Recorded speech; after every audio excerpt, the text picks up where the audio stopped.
What's up guys, welcome to Voicey here. This is your host, Captain Zach, and today's subreddit is r/EntitledParents. Don't forget to like, subscribe, and hit that bell to never miss an episode. This story's called, "It's your fault that I threw away my not able to swim child in a 26-foot deep pool when no one was looking." Alright, backstory. I used to be a swimming teacher, got the job very young by accident because I've always been the sport type. Next to my house, there is a very famous Olympic pool in which they teach swimming and train Olympic swimmers from a very young age. So I went there with no expectations at all, and the next thing I knew, I was working at 15. Needless to say, I was the youngest there. And if it wasn't for the shirt that literally said that I was a trainer, no one would have ever noticed me there. My job there was to take care of and teach babies how to swim, from 3 to 5. About 20 kids per class from Thursday to Friday, from 2 p.m. to 6 p.m. So the kids and the parents knew who I was when the class was over and the rules about the pool, which included two very important things that I reminded the kids every single day.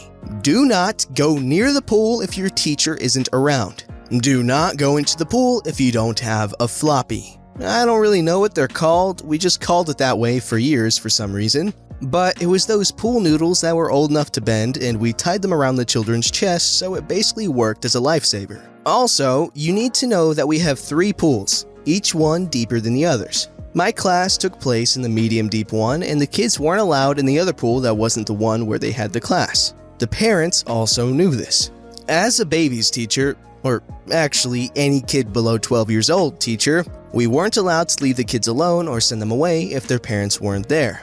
This resulted in us waiting an extra 15 to 20 minutes for parents after our shift was done, which wasn't really that bad, and when we had to wait more than that, the parents had already called and we just changed our clothes, the kids' clothes, and waited with the kid outside. In this story, this was not the case. I still had a 4-year-old boy under my care, and it was 40 minutes past my shift. We were both wet, cold, and tired because we couldn't sit anywhere.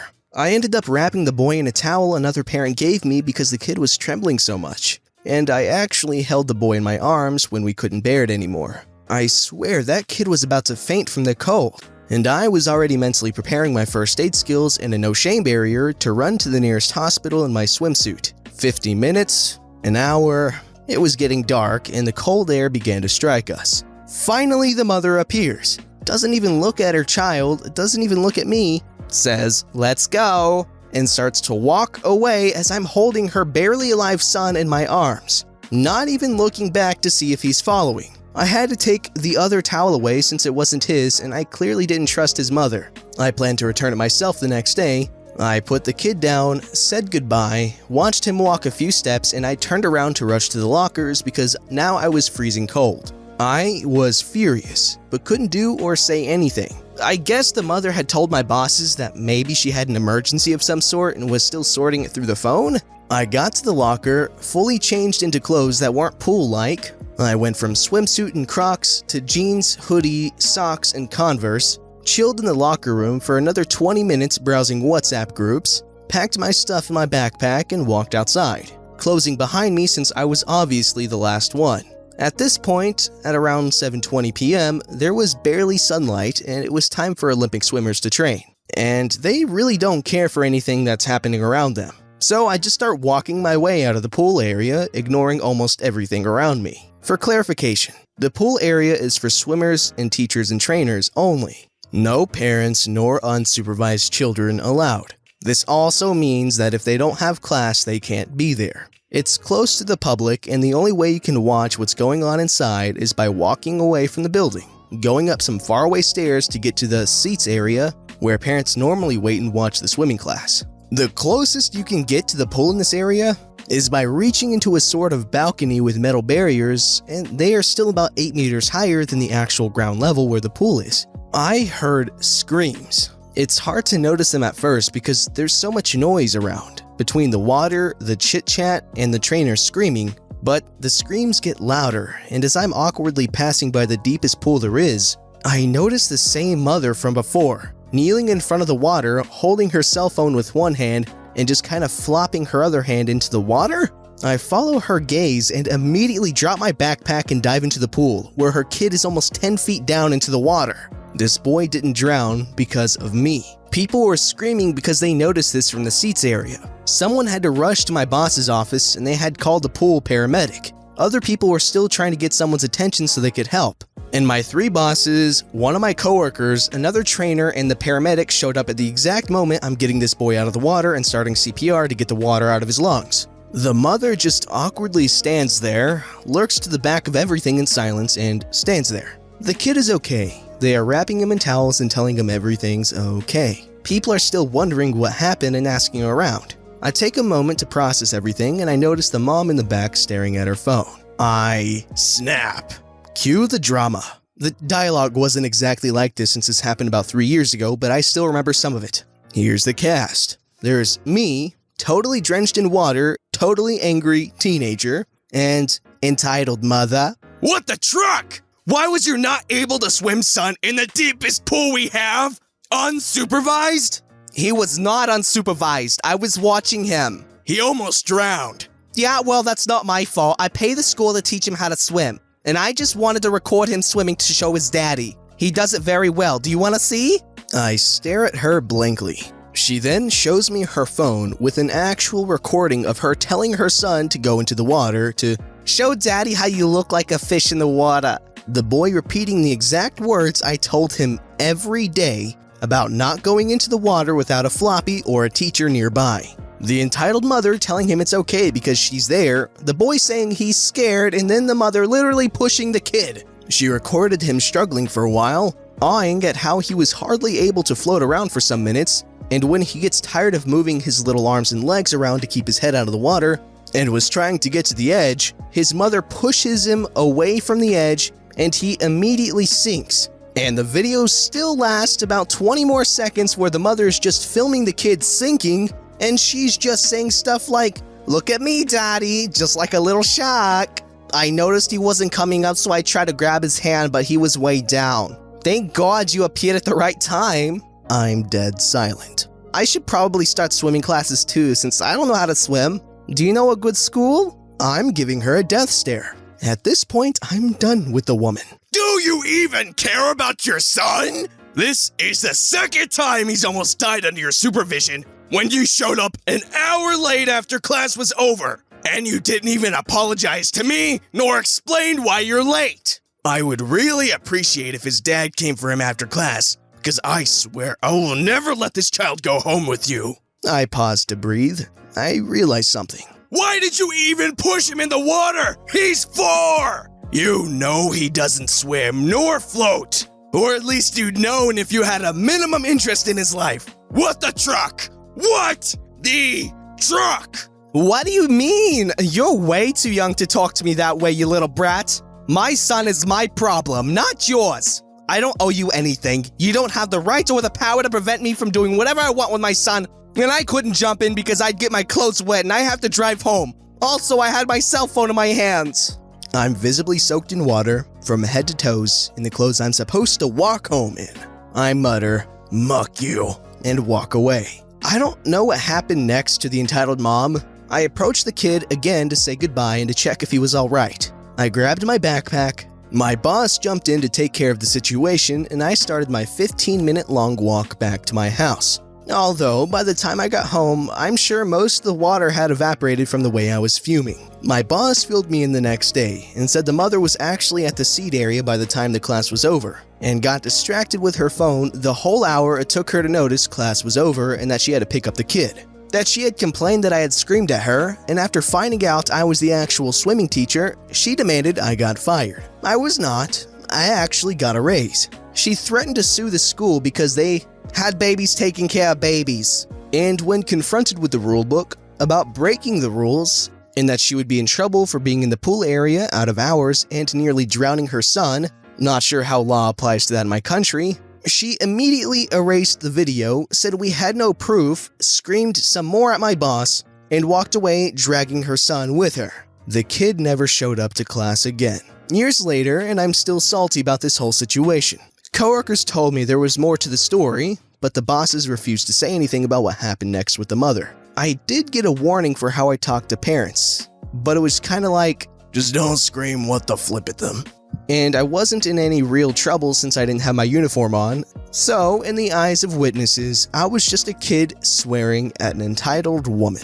Okay, wow. First of all, if this story even is real, which some of it seems kind of exaggerated, but, still a good story, I am 100% sure that there's a charge for child neglect in there for not picking up her kid, and there's a charge for child endangerment, pushing your kid in the pool and then pushing him away from the ledge. Goodness, this woman does not deserve to be a parent. I feel horrible for that kid if this story's true, of course.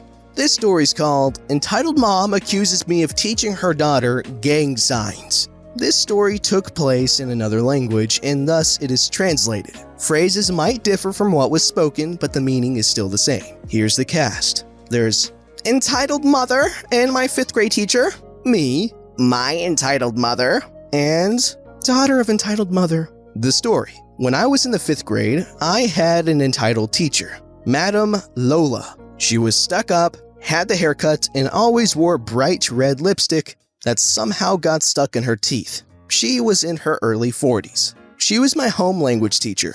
She was very strict and yelled at you when you did something wrong, in her eyes, even though we were just curious 11-year-olds. She had a daughter, May, in the same class, and due to surname seat arrangements, the two of us ended up sitting next to each other. Madam Lola, however, treated her daughter like a princess, always saying, "If the rest of you were as disciplined as May."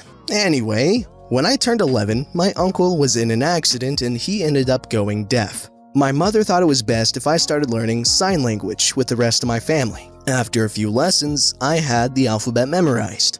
I was so excited to show my friends at school. While in Madam Lola's class, I ran up to May and began teaching her how to spell her name in American Sign Language, and basics such as hello, goodbye, and thank you. I wasn't aware Madam Lola had kept a close eye on us until a hand slammed down on my desk. "What do you think you're doing?" she demanded, narrowing her beady eyes. I was completely confused. I stared up at her, and the absolutely raging aura she emitted scared the socks off of me. "Madam, I was just teaching your daughter some sign. I didn't think..." The word sign threw her off. Apparently, she didn't know that people used it as a shortened word for sign language. "Sign?" she sputtered. "No, you will not be teaching my daughter those revolting gang signs. She doesn't need you to influence her like that. She doesn't need to be a part of your gangery." I was a rough-looking kid with short hair and scratches on my face from playing outside and climbing trees. All her screaming and crap led me to crying. She told me to move to the other side of the room and to never talk to her daughter again because she's too good for people like you. I went home that afternoon and told my mother everything. Some you may already know, but my mother is also an entitled parent. And boy, was she furious to know her child had been called a gangster by their teacher. She scheduled a meeting with my teacher, dragged me along with her, and just destroyed Madam Lola. She called her stupid and ignorant for not knowing I meant sign language, and that she thought that I, an 11-year-old who comes from a decent family, would do anything like that. In the end, my mother went to the principal, and Madam Lola had to write a formal letter of apology. She could never properly look me in the eye again after that incident. Oh wow, okay. Good on the Redditor's mom, I guess, even though she's an entitled mom herself. At least not in this story, but still, good on her for, staying true to her ruthlessness. And also, it's really screwed up to tell a kid that they're, gangstery and kind of scummy, sort of what that teacher just did, because, that can really get to them. Let us know in the comments below if, when you were a kid, an adult like that said something similar to you, because that's just, messed up. Anyways, moving on. This story's called, "This Isn't Kool-Aid, Ma'am." This didn't happen to me, but to my dad a few hours ago, and he begged me to post this as this was just too funny. A little context. So, my dad is a regular blood donor, as it was found out quite recently that he has RH no blood, aka golden blood. He knew this, but thought it wasn't a big deal, but boy was it. Because of the rarity of the blood, especially in the small town he's in, he's been recommended by his doctor to donate his blood at least once a month. I told him he should do it as I do it as well at my local mosque, and because of the rarity, he'll be helping a lot of other RH blood carriers. So for the past 6 months, he has been donating his blood to the local blood bank. Actual story. So today, while in his hometown, he did his blood donation at the local blood bank. Normally it would take about 10 to 20 minutes for the blood to get into the pack. After that was done, he noticed the nurse didn't take the blood pack, so he decided in handing it over to the nurse at the front desk. At that moment, he noticed a small child right next to him who seemed curious about the blood. It doesn't seem to occur to the child that the sack my dad was holding had blood in it. So he asked this. Here's the cast. Innocent kid. Entitled grandma. My dad. And nurse. Hi, mister. Can I try some of your drink? This? Sorry, kid, but this is blood. Not good to drink unless you're a spooky vampire. Aw, but it looks so good. Okay then, bye, mister. And the kid ran off. My dad was pretty surprised that a kid his age doesn't know what blood is. But curiosity piques the young mind, so nothing to be weird about. It was almost my dad's turn when a woman who was in her 70s stabbed her nails into my dad's shoulders. Excuse me? What? I believe you owe my grandson a drink. What? My grandson told me he wanted to try your drink, but you refused to give it to him. Now give it to him now. Ma'am, I don't know what you're on right now, but this is not... I don't care what drink it is. Give it to my grandson. He deserves it.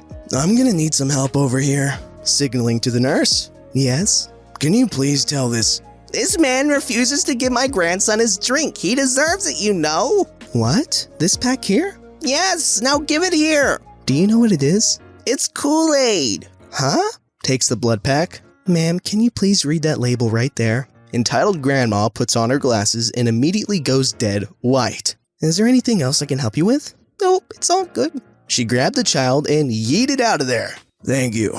No problem. It isn't the first time she's done this. She keeps thinking this place is a mini-mart. No arrests or people beating, just that. Oh, wow. Okay, that woman, again, if this story's not fake, that woman should not have any child in her care. Goodness. She's gonna give the kid drywall thinking it's powdered sugar. Don't forget to like, subscribe, and hit that bell to never miss an episode.